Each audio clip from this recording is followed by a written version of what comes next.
I am so excited to welcome my dear friend Madeline Merlo to Pure Country.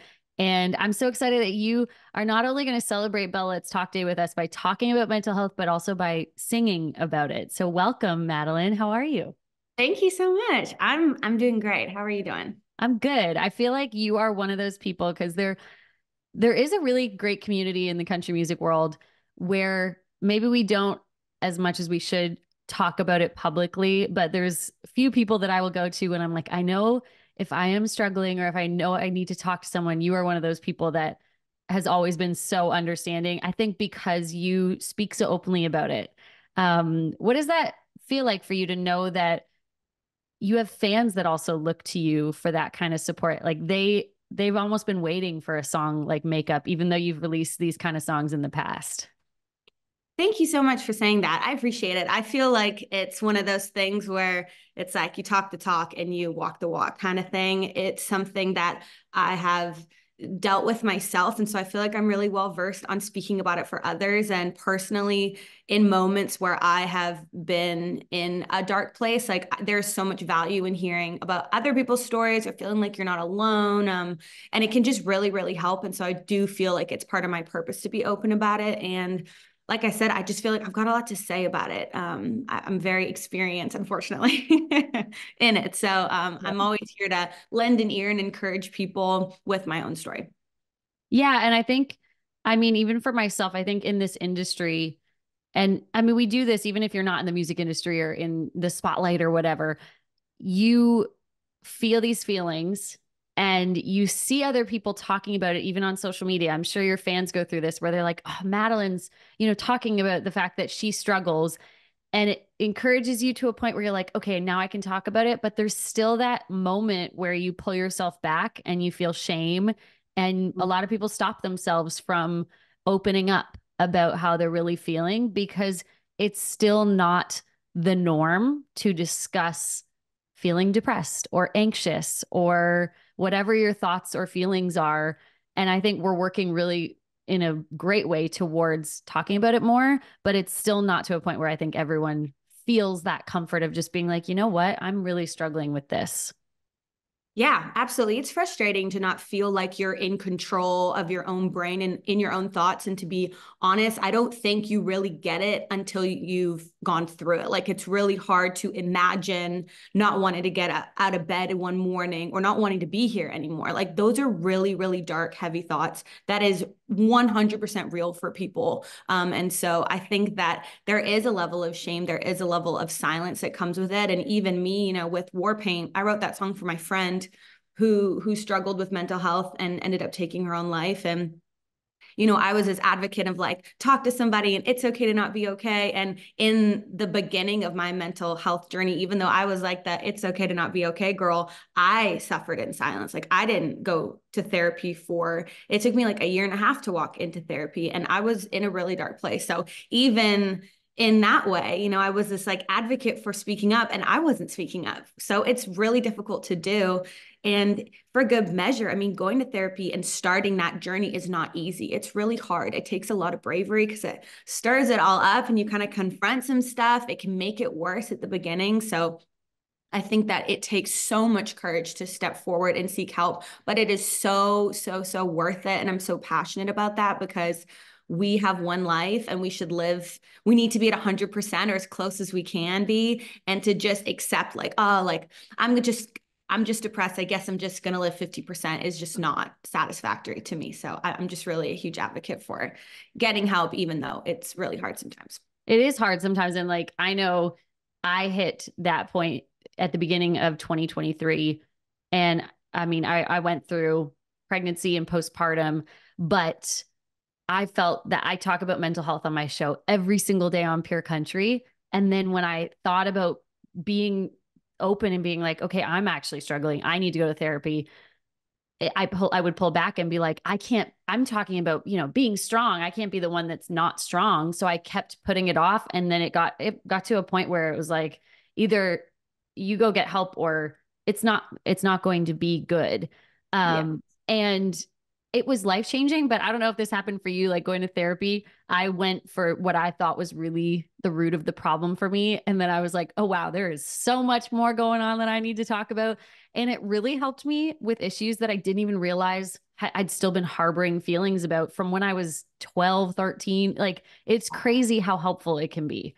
100%. And there is a genuine lightness. And if anyone listening is like debating it, like there are things that are tying you down that you don't even know about. And kind of opening that can of worms, as people say, it just takes the weight off. And there's just so much freedom in that. So would highly encourage for sure. So do you regularly go to therapy and talk, even if, because I think that's the thing too, is anyone who's listening, even if you feel great right now, that like you don't just need to go to therapy when you're feeling at your worst. Like go before the problem gets bigger or before something happens and you don't have the tools. Because I think that's what I really found out is that going to therapy gave me the tools to sort it out. So I'm still going. Do you still go regularly even though something's not happening? 100%. Yeah. Yeah. I see her either monthly or once every like 2 weeks now. And I used to go weekly. So you can kind of feel like, okay, I feel like I'm doing good and scale back and perhaps I'll take a break. I don't know if I will. Like you said, there's always like a level of maintenance that I'm Yeah. doing. And I love her so much. And she's somebody that I could text or email and be like, hey, I'm really struggling today or this week. Like, do you have any cancellations or availability, and able to use that tool and supplement it. And she has taught me so many things to do in those moments to self-soothe as well. And so I just feel like there's so much value in it. And, as you walk through life, like I just got married and, I want to have children. And there's like all these things that you're going to do in your life. And that hardship's going to come your way. Like and that is promised in life. Like it's Yep. not supposed to be easy. Like it's hard out there. So I know that there's going to be hard things that I'll face again. And so it's so amazing to know that you have somebody kind of there to help when that stuff comes up.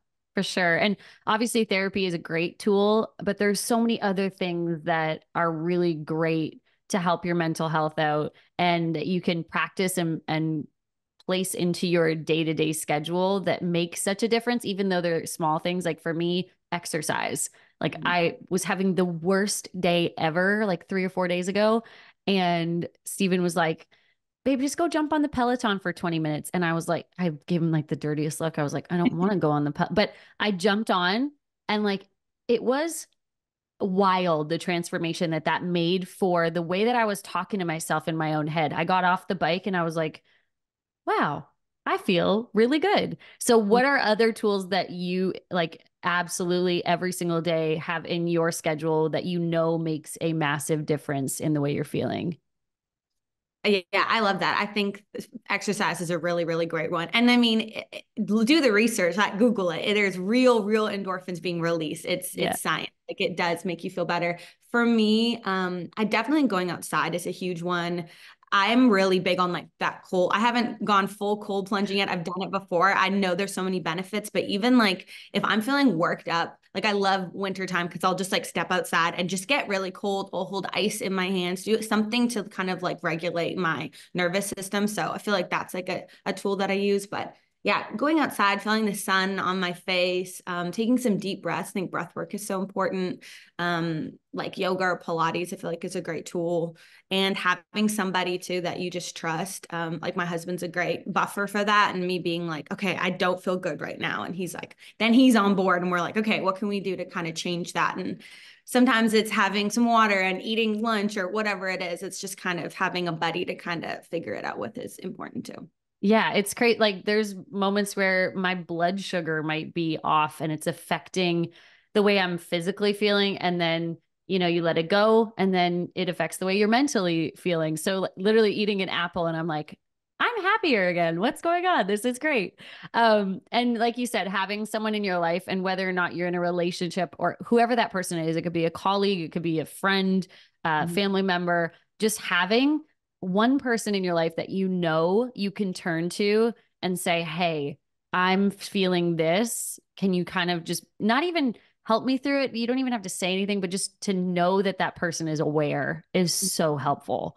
For sure. And being that other person, I think that's something that I really try to be. And I'm always like working towards, I want to be the friend that people can come to and be like, hey, like, I don't know. I don't feel right. I don't know what to do right now. And I can jump into action and be like, okay, have you tried this? Take some deep breaths. Everything's okay. And I think that having like somebody in your life like that, or being that person, there's a lot of strength in that as well. For sure. That's why I said you are literally one of those people I know. Even when Oh, we're at like events in the country music world, if I'm having a day, I'm like, I see Madeline, I'm like, okay, I can talk to her about it. I know she will be there. She will understand. She'll, I feel like I have a picture of us doing yoga at a festival somewhere, doing like tree pose together, just yeah, taking some deep breaths. deep Yeah, breaths, deep for breaths. sure. So we have Madeline Merlo on Pure Country, and we have got to talk about this new song, girl. It is so beautiful. It is so special. It's emotional listening to it. The song is called Makeup, which obviously, when you hear the title, you're thinking, okay, makeup, but it Mhm. is got a little twist to it. And I just want to know what gave you this idea to go, hey, this is the next chapter for me, and writing a song like this and putting a song like this out is very important. Yeah, for sure. I mean, makeup is something that it sounds cheesy, but I feel like it like wrote me in a way. It truly like plopped into my head after a therapy appointment, actually, where I was talking to my therapist about I was getting married, and I was just scared. I was like, look, like my parents had a really ugly divorce. I don't know what marriage looks like, and I'm just terrified of failing at this.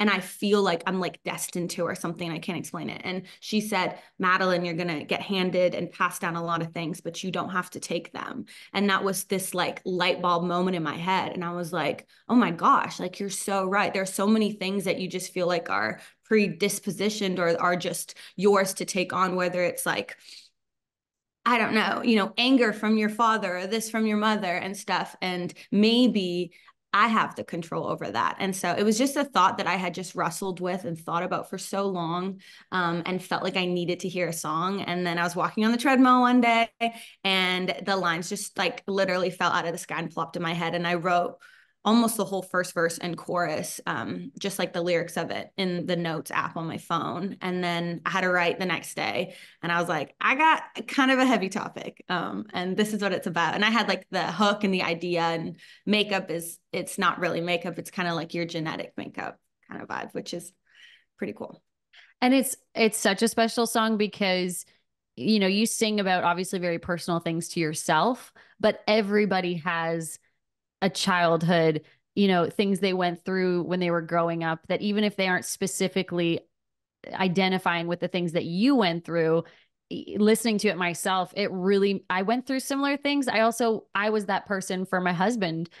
He came from, not having a father growing up, and he was scared to have kids because he was like, I don't want to be that person, that I dealt with when I was a kid. I want to be present for my son. And so it doesn't matter what age you are, what gender you are, what your childhood looked like. It might have been perfect, but I guarantee this song will hit you in a spot that it relates to you. And I think that's what's so special about these songs that you put out, because you're one of those diary entry girls. I know you're writing how you're feeling, but then you put it into words and everybody can listen to it and be like, I feel seen, which is so Yeah, special.